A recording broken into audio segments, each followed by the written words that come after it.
Start with diet and exercise. Don't you think we've all tried? I heard this same generic speech come out of my mouth a time or two that I'd heard other providers give over and over again. And then I'd been given this speech myself and thought, you don't know me and what I'm going through. I have family and friends who have diabetes.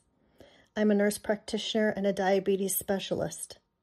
But I'm also a woman with lipedema and metabolic syndrome who struggled with diet and exercise and feeling like my body has betrayed me at times despite my hardest work.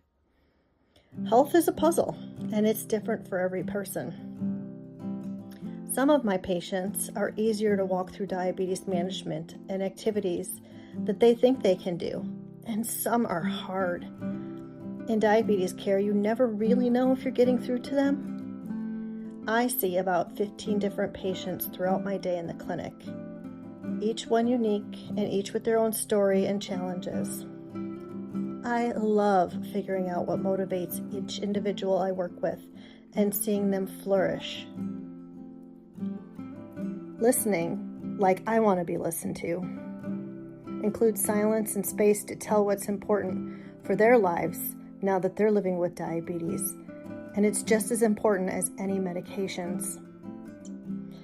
This is my favorite part, when we figure out together their unique mix and it all falls into place for them.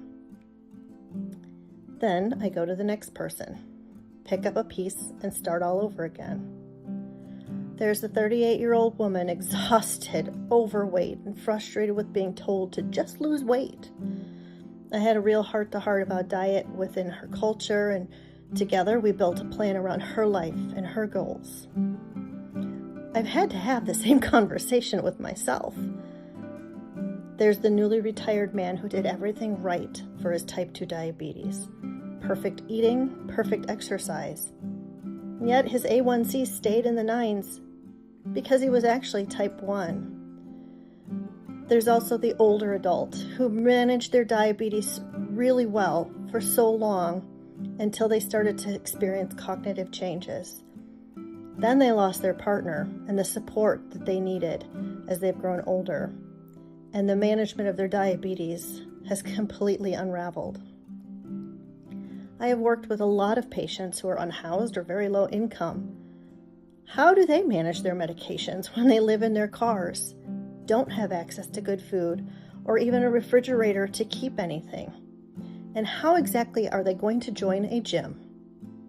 It is hard enough getting insulin and supplies when people have insurance, but when you have none, I find discount medications or use ones that don't require refrigeration, or try to find a place that they can store some supplies so they can come get them when they need them. The reality is that sometimes there's only so much I can do.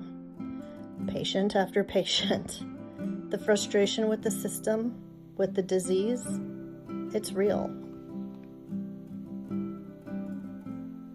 When I meet my patients, I now ask them, what are you currently doing that's working for you? What do you think you can change? And how can we do this together?